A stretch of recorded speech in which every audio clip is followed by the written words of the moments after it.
नमस्कार, मैं मगनदेव नारायण सिंह आज इस स्टार्टअप योजना के संबंध में आप सबको बताने के लिए हमने आमंत्रित किया है बिहार स्टार्टअप संघ के वरिष्ठ पदाधिकारी श्री अभिषेक कुमार जी को।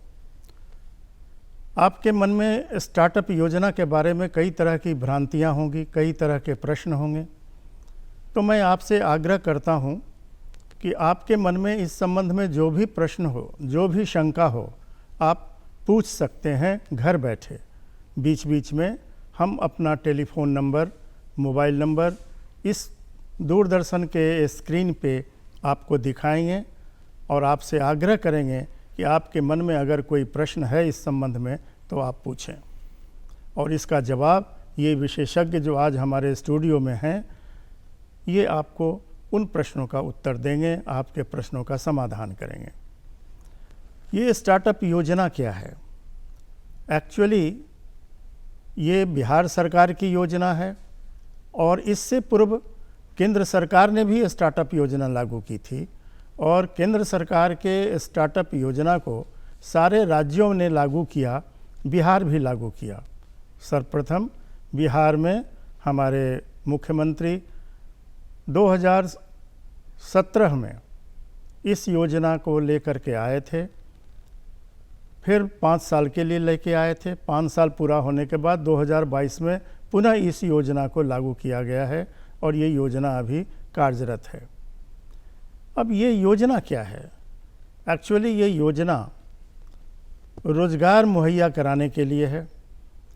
आप अगर कोई योजना आप मन में है, कोई प्रोजेक्ट है आपके मन में, तो वो प्रोजेक्ट लेकर के आएँ और आपको लगता है कि इस प्रोजेक्ट पर मैं काम करूँगा, कैसे करूँगा, फाइनेंस कहाँ से होगा, किस तरीके से मैं इस योजना को लेके आगे बढ़ूँ, तो इस सारे प्रश्नों का जवाब ये आपको देंगे अभिषेक जी। आपके मन में ये भी हो सकता है कि भाई मैं केंद्र की योजना लूँ या बिहार सरकार की योजना लूँ, तो आप स्वतंत्र हैं। बिहार में काम कर रहे हैं तो बिहार योजना आपको बिहार के लिए मदद करेगी। अगर बिहार से बाहर आप काम करना चाहते हैं तो फिर केंद्र सरकार वहाँ आपको मदद करेगी। तो इस योजना पर हम बात करने के लिए हमारे स्टूडियो में पधारे हैं बिहार एंटरप्रेन्योर एसोसिएशन के वरिष्ठ पदाधिकारी श्री अभिषेक कुमार जी। हम इनका स्वागत करते हैं। आपका स्वागत है, अभिनंदन है अभिषेक कुमार जी। और मैं चाहूँगा कि हमारे दर्शक को आप ये बताएं कि ये योजना क्या है, इसका उद्देश्य क्या है और इस योजना को लेकर के वो कैसे आगे बढ़ें जो एंटरप्रेन्योरशिप के लिए आगे आना चाहते हैं, कोई उद्योग लगाना चाहते हैं, तो कैसे वो प्रोसीड करें, कैसे आगे बढ़ें। सबसे पहले तो ये जानना ज़रूरी है कि स्टार्टअप का जो ये योजना जो पूरे देश में आया और केंद्र सरकार ने लाया और बिहार सरकार ने लाया, तो उसका उद्देश्य जो है कि रोज़गार सृजन है। हमारा देश सबसे ज़्यादा युवा वाला देश है और हम लोगों ने अमेरिका, चीन, इज़राइल, जो बाकी जो जितने भी डेवलप्ड देश थे उनसे हम लोगों ने सीखा कि वहाँ के स्टार्टअप्स बड़े डेवलप किए। वहाँ गूगल आया, फेसबुक आया, पहले उससे पहले याहू था, फिर आपका यूट्यूब आया। तो उसको देख करके हुआ कि नहीं, हमारे देश में भी हमारा जो युवा जो शक्ति है, जो इंटेलिजेंस है, जो हमारे युवा लोग टेक्नोलॉजी में इतना नॉलेज रखते हैं, तो उन सबको हम लोग एक योजना के तहत जोड़े और उनके पास अगर कोई बिज़नेस करने का आइडिया हो, कोई नया इनोवेटिव आइडिया हो, तो उसके लिए सरकार उसको समर्थन दे। इसी सोच के साथ भारत सरकार ने 2016 जनवरी में स्टार्टअप इंडिया पॉलिसी लॉन्च हुआ और बिहार सरकार ने 21 मार्च 2017 को माननीय मुख्यमंत्री जी ने स्टार्टअप बिहार पॉलिसी लॉन्च किया। जैसा कि आपने बोला कि स्टार्टअप बिहार की पॉलिसी 5 साल के लिए थी। उसमें कोई भी अगर आइडिया आपको लगता है कि ये मेरा इनोवेटिव है, कुछ नया आइडिया है, तो वो आप ऑनलाइन अप्लाई कर सकते हैं स्टार्टअप बिहार के वेबसाइट पे। आपको अलग अलग स्क्रीनिंग प्रोसेस में बुलाया जाएगा और उसके बाद आपको 10 लाख रुपए इंटरेस्ट फ्री लोन आपको दे दिया जाएगा। मतलब 10 साल तक आपको इंटरेस्ट नहीं लगना है और 10 साल काफ़ी है किसी बिज़नेस को देखने के लिए कि कितना चलेगा, नहीं चलेगा या सक्सेसफुल बनाने के लिए। इस तरह की योजना जब भारत सरकार ने स्टार्टअप इंडिया पॉलिसी लागू की तो वो पॉलिसी मिनिस्ट्री ऑफ कॉमर्स के अंदर में स्टार्टअप इंडिया पॉलिसी आया। उसके बाद स्टार्टअप इंडिया ने क्या किया कि अलग अलग देश में इंक्यूबेशन सेंटर्स को चुने। इंक्यूबेशन सेंटर क्या होता है? जहाँ पे कोई स्टार्टअप या कोई युवा युवती अगर कोई आइडिया लेकर के आता है तो उसका एक मूल्यांकन होता है, उसको बोलते हैं हम लोग बिजनेस आइडिया वैलिडेशन, कि आपका आइडिया वैलिड है कि नहीं, फिजिबल है कि नहीं, किस ज्योग्राफी में फिजिबल है। हो सकता है लद्दाख में फिजिबल हो, महाराष्ट्र में फिजिबल नहीं हो, बिहार में हो, आसाम में नहीं हो। तो उसको चेक करने के लिए इंक्यूबेशन सेंटर हुआ, और इंक्यूबेशन सेंटर में अलग अलग सेक्टर के, अलग अलग क्षेत्र के मेंटर्स दिए गए। कृषि क्षेत्र हो, स्वास्थ्य का क्षेत्र हो, एजुकेशन हो, या लॉजिस्टिक्स हो, आईटी हो, उस क्षेत्र में मेंटर्स को लिंक किया गया। तो ये इंक्यूबेशन सेंटर्स में अगर आप अप्लाई करते हैं अगर स्कीम के लिए, तो वो इंक्यूबेशन सेंटर में भेजा जाता है। फिर वो इंक्यूबेशन सेंटर रेकमेंड करती है मिनिस्ट्री को कि आपको फंड इतना दिया जा सकता है, चाहे वो 4 लाख है, चाहे वो 2 लाख है, चाहे वो 25 लाख तक की भी स्कीम है। ये शुरू हुआ था स्टार्टअप इंडिया के एक मंत्रालय से, ministry of commerce and industry के साथ। अब ये भारत सरकार के ऑलमोस्ट 10 मंत्रालय में है। इवन आप देख रहे होंगे कि ड्रोन टेक्नोलॉजी के जो स्टार्टअप बिहार में और भारत में जो उभर रहे हैं, उसमें एक मेजर कारण क्या है कि जो एविएशन मिनिस्ट्री है उसने स्टार्टअप पे काम करना शुरू कर दिया। तो अब आपको ड्रोन के लिए ट्रेनिंग लेना है तो एविएशन मिनिस्ट्री ट्रेनिंग सेंटर खोल रही है।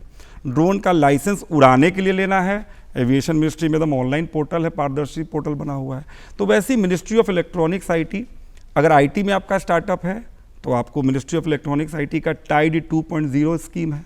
तो भारत सरकार में अगर आप कृषि के लिए स्पेशली अगर आप चाहिए तो रफ्तार योजना बेहतरीन योजना है, 25 लाख तक का उसमें कृषि क्षेत्र में कोई भी आपको नया आइडिया है तो आप अप्लाई कर सकते हैं। ये भी 10 वर्ष के लिए इंटरेस्ट फ्री? नहीं, वो उसमें ग्रांट है। अच्छा, उसमें ग्रांट है अलग अलग, जैसे रफ्तार योजना में 25 लाख तक वो ग्रांट है, मीटी में है 4 लाख 7 लाख, टाइड 2.0 स्कीम में ग्रांट है। अगर आप 25 लाख तक उसको मदद करेंगे एग्रीकल्चर फील्ड में, कृषि क्षेत्र में काम करने के लिए, वो जो योजना बनाया आपके सामने रखा, उस पर उसकी पूंजी ही 25 लाख की है, तो आप 25 लाख दे देंगे जी, या उसमें उसको अपना भी पैसा लगाना है? वो जब योजना जमा किया जाता है तो उसके टीम की क्षमता देखी जाती है। अच्छा। कि इसके लिए मेन काम यही है या सेकंड ऑप्शन ये है। अब मान लेते हैं कि मैं कहीं पार्ट टाइम जॉब भी कर रहा हूँ, साथ में बिजनेस कर रहा हूँ, तो मेरा मेन प्रायोरिटी नहीं है वो। एक चीज़, दूसरा चीज़ हो सकता है कि हम खुद ही कोडिंग करते हैं, खुद ही एप्लीकेशन बनाते हैं। एक होता है कि हम दूसरे को आईटी इंजीनियर को हायर करके बनाते हैं। तो दोनों में टीम का क्षमता का एक मूल्यांकन होता है। जैसा मैंने बोला कि अलग अलग पैरामीटर्स में मूल्यांकन करते हैं। बहुत बार है कि अच्छे अच्छे जो आइडियाज़ को भी 5 लाख रुपया दिया गया है, हमने देखा है। और कुछ लोग जो ज़्यादा मेहनत और ज़्यादा फुल लगन से उसमें काम कर रहे थे, फुल टाइम काम कर रहे थे, उनको 20 लाख तक दिया गया रफ्तार योजना में। तो योजना डिपेंड करता है कि कैसे कैसे इंक्यूबेशन सेंटर जो हैं वो उसमें अप्लाई कर रहे हैं और कैसे उनका मूल्यांकन। माफ़ कीजिएगा, थोड़ा रोकना चाहूँगा। एक दर्शक हमारे कुछ प्रश्न आपसे पूछना चाहते हैं, तो मैं उनसे कहूँगा कि आपका जो भी प्रश्न है आप बेधड़क पूछ सकते हैं और अभिषेक जी आपके प्रश्न का समाधान करेंगे। आप देखिए, बीच बीच में हम अपने स्क्रीन पे आपको दिखाएंगे कि ये यहाँ का मोबाइल नंबर क्या है, टेलीफोन नंबर क्या है, जिस पर आप बात कर सकते हैं। तो आप इंतज़ार कीजिए, प्रश्न आप लिख के रख लीजिए। मैं आपसे पूछूंगा कि आप कहाँ से बोल रहे हैं, आपका नाम क्या है और आपका प्रश्न क्या है। तो आप चाहें तो फ़ोन कर सकते हैं। हाँ, हेलो हेलो। जी सर। हाँ, आप कहाँ से बोल रहे हैं? सर हम पटना ही से बात कर रहे हैं सर। क्या शुभ नाम हुआ आपका? मनीष कुमार सर। अच्छा, तो आप अपना प्रश्न बोलिए, अभिषेक जी आपके प्रश्न का समाधान करेंगे। जी sir, good evening sir. Sir ये पूछना था कि हम एक मोबाइल फूड कार्ट स्टार्ट करना चाहते हैं। वो हमारा प्रोजेक्ट है जिसमें लोग अपना, उसमें हम बहुत सारी तरह तरह की चीज़ें रहेंगे और मोबाइल फूड कार्ट नाम से ही है कि वो ट्रैवल करते हुए अपनी चीज़ों को डिलीवर करेगा। तो उसके लिए सर क्या क्या लाइसेंस चाहिए होता है और सरकार की तरफ से क्या क्या, किस प्रकार की सहायता अभी प्रदान की जा रही है सर, उस विषय में जानकारी चाहिए थी। जी बिल्कुल मनीष जी। और मोबाइल फूड कार्ट का जो कॉन्सेप्ट है आजकल बहुत ज़्यादा प्रचलित है और इसमें काफ़ी लोग अच्छा कमाई भी कर रहे हैं और उसको एक चेन की तरह ग्रो भी कर रहे हैं। मतलब एक सेंटर से लेकर 100 सेंटर तक बना रहे हैं। इसमें क्या है कि अगर आप स्टार्टअप बिहार में जो बिहार सरकार की योजना में अप्लाई करना चाहते हैं तो सबसे ज़रूरी है कि उसका एक बिज़नेस प्लान जो है वो आपको एक बनाना होगा। बिज़नेस प्लान के अलग अलग तरीके हैं कि आपका ये आइडिया है, इसमें ये खर्च हो रहा है, इसमें ये आमदनी आप अगले 6 महीने, फिर अगले 6 महीने में ऐसे करके आप ब्रेकअप दिखाते हैं, आपकी टीम की ये क्षमताएं हैं।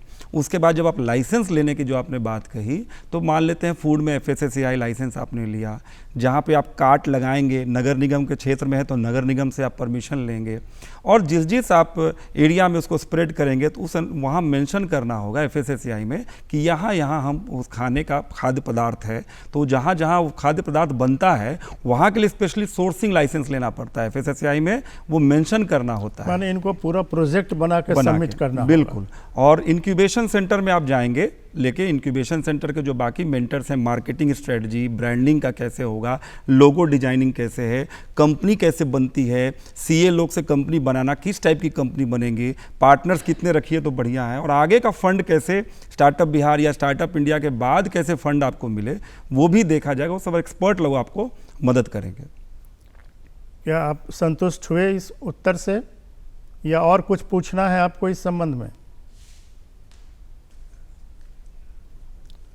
लगता है कि आपके जवाब से वो संतुष्ट हो गए हैं और अब वो कोई प्रोजेक्ट बना के ही संपर्क करेंगे आप लोगों से। जी बिल्कुल। ताकि और वही साइंटिफिक तरीका भी है जैसा कि आपने बताया है। अब आप ये बताएं कि हमारे उत्तर बिहार और दक्षिण बिहार के लिए कौन सा भी योजना फिजिबल है, जिस क्षेत्र में लोग काम करने के बारे में सोचें कि इनको यहाँ एक तो प्रोडक्शन है, एक मार्केटिंग है। जैसे कि अभी वो प्रश्न पूछ रहे थे कि हम मोबाइल फूड कार्ट लगाना चाहते हैं, तो वो तो अपना बनाएंगे, कहीं जगह तय करेंगे उनके, एक होगा कि कितना आदमी होगा, मेरे मोबाइल वैन में क्या क्या सुविधा होगी, आदि आदि। लेकिन अगर जैसे एग्रीकल्चर फील्ड में, जैसे कि मैं आपको बताना चाहूँगा कि दरभंगा मधुबनी साइड में मखाना खूब होता है, बिल्कुल।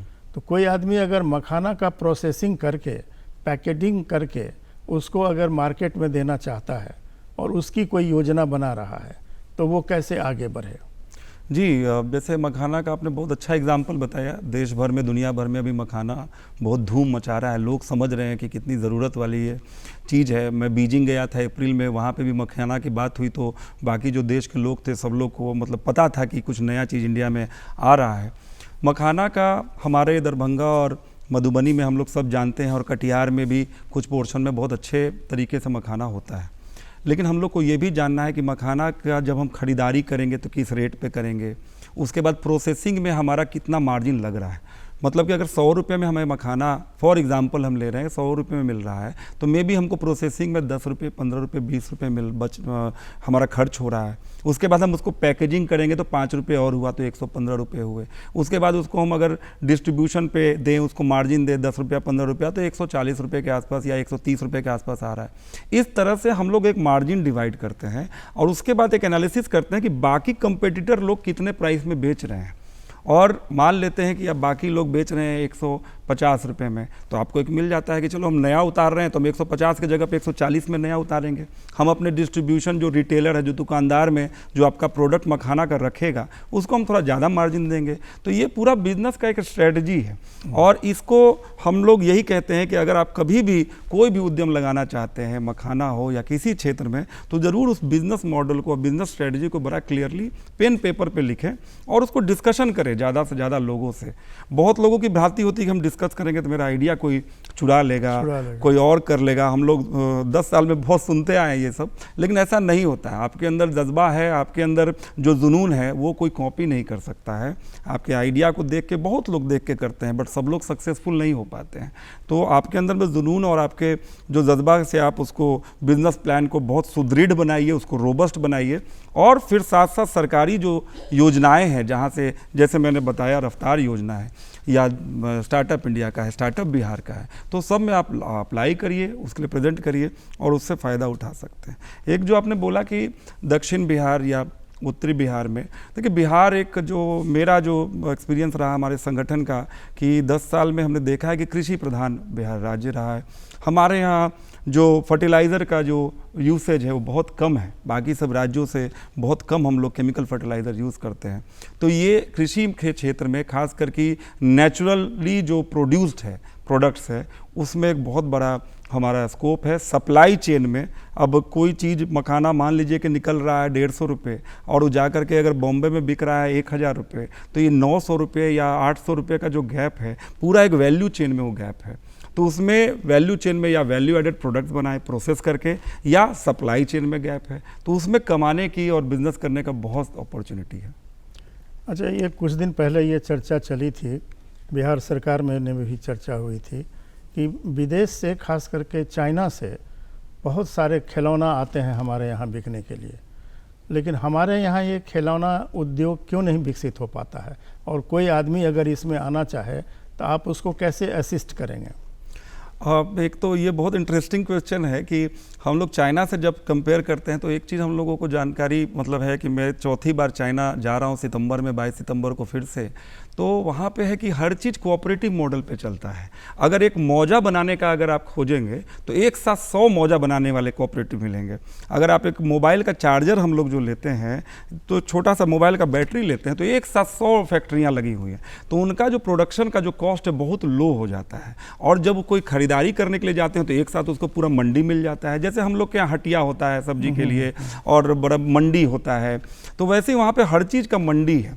तो ये हम लोगों को, जब हम लोग भी, क्योंकि मेक इन इंडिया में हुआ है कि भाई हम लोग भारत में ज़्यादा से ज़्यादा चीज़ बनाए, खास करके हम लोग चाइना का जो सामान यूज़ कर रहे थे उस डिपेंडेंसी कम हो, कम से ज़्यादा हम अपने यहाँ बनाए, कम से कम हम वहाँ से मंगवाएं। और ऐसा ड्रोन से लेके हर जगह रोक भी लग रहा है, नियम बन रही है। लेकिन साथ ही साथ ये भी देखना है कि जैसे आपने खिलौने की बात की, जो कि सबसे ज़्यादा मुझे लगता है घर घर में हम लोग खरीद रहे हैं, और प्लास्टिक के जो खिलौने हैं बहुत सस्ते वहाँ से आ जाते थे। तो उसके लिए क्लस्टर के रूप में जो टॉय का क्लस्टर है, बहुत जगह गवर्नमेंट ट्रायल कर रही है, स्टेट गवर्नमेंट में, बिहार सरकार में भी इसका डिस्कशन बहुत ऊपर लेवल तक गया था। शुरू कहाँ पे होना है नहीं पता, बट डिस्कशन मैंने पढ़ा था, न्यूज़पेपर में भी आया था। तो उसको क्लस्टर के रूप में जब हम करेंगे, हमारे पास 50 से 100 प्लास्टिक के खिलौने बनाने वाले एक साथ अगर एक्सपर्ट लोग दुनिया में और देश में अलग अलग बिहार के लेबरर्स हमारे हैं जो एक्सपर्ट हैं इस सब चीज़ में, उनको ला करके अगर हम लोग बिहार में इस टाइप से मीटिंग रखें कि भाई आपको हम 20 एकड़ दे रहे हैं, इसमें 50-100 जो भी फैक्ट्री लगाना है, उसमें जैसे हम लोग लेदर और टेक्सटाइल के लिए कर रहे हैं उसमें ये ऑफर है, टैक्स में ये छूट है, मार्केटिंग में हम आपको ये मदद करेंगे, और यहाँ से ब्रांडिंग में ये आपको सब्सिडी मिलेगी। तो वो एक क्लस्टर के रूप में विकसित किया जा सकता है। और बिहार के जो मजदूर हैं जो दूसरे जगह जाके खिलौने बनाने वाले फैक्ट्री में काम कर रहे हैं, उनको बहुत बड़ा रोजगार भी मिलेगा।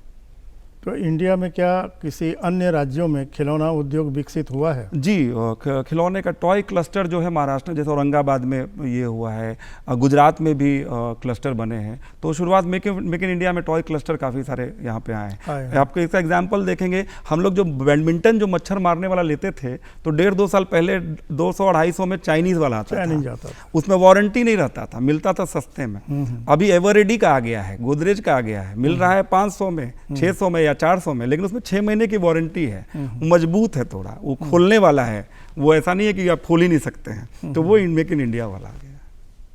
तो ऐसे बहुत सारे उद्योग हैं, जैसे पहले चर्चा हो रही थी एग्रीकल्चर के क्षेत्र में, तो मैं देख रहा हूँ कि समस्तीपुर और वैशाली डिस्ट्रिक्ट में मक्का की खेती बहुत हो रही है।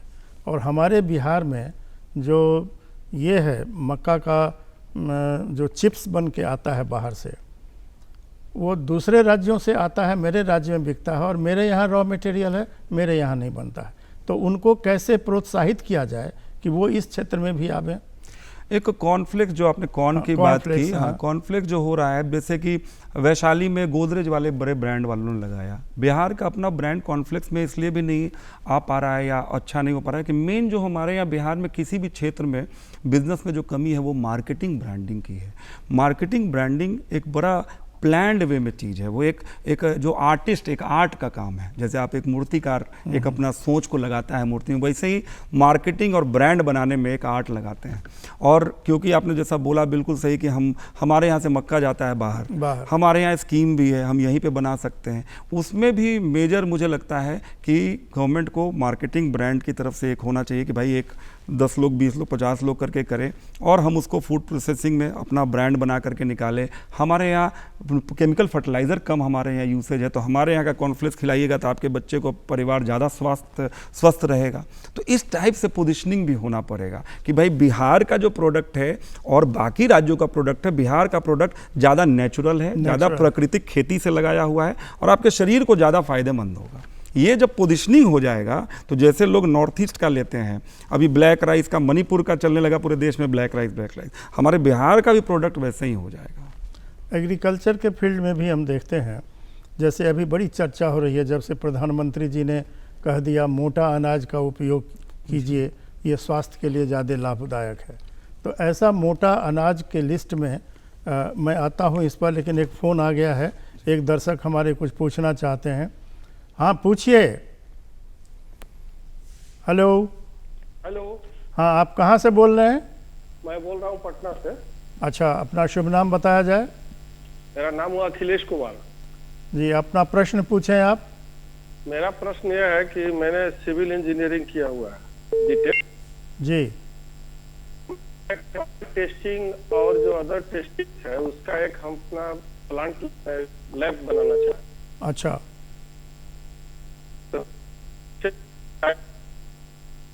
ये आवाज़ कट रही है आपकी, लगता है नेटवर्क प्रॉब्लम है। हेलो। हाँ बोलिए। हाँ, मैंने उसी के लिए हम टेस्टिंग लैब लगाना चाह रहे हैं। अच्छा। हाँ, तो उसमें क्या इसमें स्टार्टअप इंडिया से कुछ मदद मिल सकती है? बताइए। हेलो। ये बता रहे हैं किस चीज का टेस्टिंग लैब लगाना चाहते हैं आप?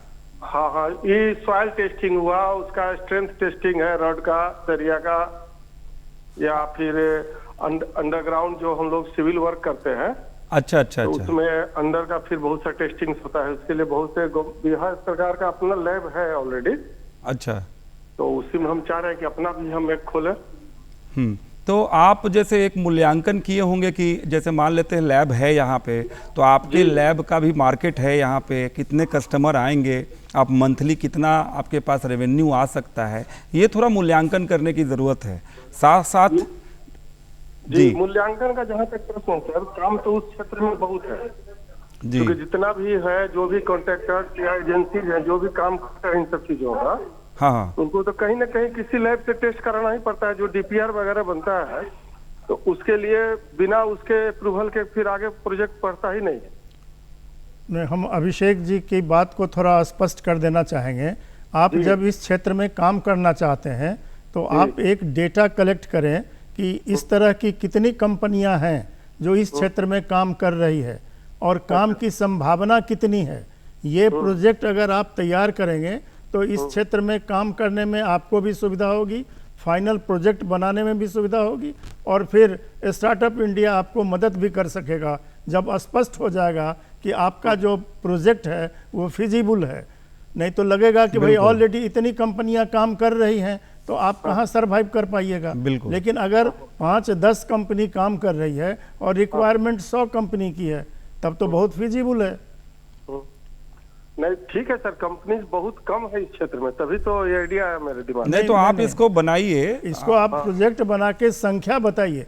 ये मोटा मोटी बात कहने से कि ये कम है या ज्यादा है। पहले हमको सबसे पहले कहाँ संपर्क करना है? आप हम लोग एड्रेस बताएंगे। पटना में ही बिहार उद्यमी संघ का ऑफिस है, इंक्यूबेशन सेंटर है। आप ज़रूर वहाँ पे अपना बिजनेस प्लान लेकर के आइए, बिहार म्यूजियम के सामने बेली रोड पे, और वहाँ पे आप हम लोग इसको डिस्कस करेंगे। बिहार म्यूजियम जो बेली रोड में है जी, उसी के ठीक सामने इसकी ऑफिस है। अच्छा, बिहार उद्योग संघ का। किस नाम से ऑफिस है? बिहार उद्यमी संघ। बिहार उद्यमी संघ। बिल्कुल बिल्कुल। ये बिहार इंटरप्रेन्योरशिप जो है ना, हाँ, इंग्लिश में इंटरप्रेन्योरशिप कहते हैं, इंटरप्रेन्योरशिप एसोसिएशन, हिंदी में बिहार उद्यमी संघ। तो इसके दफ्तर में आप जाएं। तो अपना प्रोजेक्ट का ग्रेजुएशन किए थे, 20 से 25 लाख के आसपास का। नहीं, आप बिल्कुल अप्लाई करिए, बहुत सारे स्कीम है जिससे कि जोड़ा जा सकता है। अगर फिजिबिलिटी होगा तो जरूर उसको उसमें मदद मिलेगी। आप 10 मिनट के लिए वक्त निकाल के उस दफ्तर में चले जाएं, वहां पर आपको सारी जानकारी मिल जाएगी।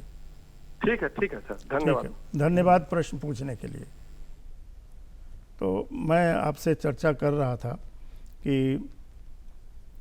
हमारे यहाँ जितने भी प्रोजेक्ट हैं, अब जैसे अभी तो इन्होंने कहा सॉइल टेस्टिंग के बारे में, बिल्कुल। तो सिर्फ सॉइल टेस्टिंग ही नहीं है, इनका जो ये है प्रश्न है उसमें है कि डिफरेंट टाइप का टेस्ट वो करना चाहते हैं, सिविल वर्क का पूरा, सिविल वर्क का। जैसे अगर 2 मंजिला 3 मंजिला मकान बना रहे हैं तो पिलर कितना नीचे जाए, ज़मीन का स्ट्रेंथ क्या है, इसको जानने के लिए कोई मशीन से ही बिल्कुल जैसे एक्सरे हो जाता है वो कर लेंगे, बता देंगे। जी जी। तो वो इनका हो गया। अब और भी क्षेत्र है हमारे बिहार में काम करने का। एक नया सब्जेक्ट हमारे समझ में आया है। देखिएगा कि पहले बिहार में गन्ना की खेती भी पूरी हो रही है, लेकिन गुड़ बनाने का कारखाना ख़त्म हो गया है जी। जबकि गुड़ बनाने का कारखाना लगा सकते हैं। तो उसमें कैसे मदद पहुंचाएगा स्टार्टअप इंडिया? देखिए, ये भी एक चीज़ जानने का है कि जैसे मार्केट डायनेमिक्स कैसे चेंज हो रहा है। अभी 2 दिन पहले ही दिल्ली में कुछ शुगर मिल के लोगों से मिल रहे थे। अब क्या हो रहा है कि शुगर मिल का एक टेक्नोलॉजी निकाल दिया है कि जो चीनी बना रहे थे उसमें बस थोड़ा सा मॉडिफिकेशन करके बहुत कम खर्चे में वो लोग निकालने लग रहे हैं गुड़। अच्छा। गुड़ और भुर्रा पूरा। हाँ। तो जो आदमी, हम लोगों ने क्योंकि काफ़ी लोगों को गुड़ की फैक्ट्री भी लगवाई है लास्ट 10 सालों में, लेकिन लखीमपुर खीरी से वो एडवाइजरी ले करके हमने मदद लिया। लखीम खीरी बहुत गुड़ के लिए जाना जाता है, लेकिन अब वो शुगर मिल वाले जब गुड़ लगाएंगे जैगरी तो उसमें कॉस्ट बेनिफिट नहीं मिल पाएगा। तो इसलिए मार्केट डायनेमिक्स को भी देखते हुए फिजिबिलिटी एनालिसिस करना चाहिए कि क्या बदलाव आ रहा है। बहुत अच्छा सुझाव दिया आपने। और हमारे जो दर्शक हैं, मैं उनको सबसे पहले धन्यवाद देता हूं कि उन्होंने इस प्रोग्राम में रुचि ली और जो उनके मन में प्रश्न था, जो कठिनाइयां उनके समझ में आ रही थी, उन कठिनाइयों के समाधान के लिए उन्होंने प्रश्न पूछा है। तो आज का कार्यक्रम उनके चलते मेरा सार्थक हुआ है, लेकिन ये तब तक पूर्ण रूप से सार्थक नहीं होता जब तक कि BEA बिहार उद्यमी संघ के हमारे अभिषेक जी हमको समय नहीं देते और आपसे वार्तालाप नहीं करते। अभिषेक जी, बहुत बहुत धन्यवाद आपको। आपने समय निकाल के आप यहाँ आए, हमारा आमंत्रण स्वीकार किया। और मैं अपने दर्शकों को भी धन्यवाद देता हूँ कि उन्होंने रुचि ली इस प्रोग्राम में। बहुत बहुत धन्यवाद।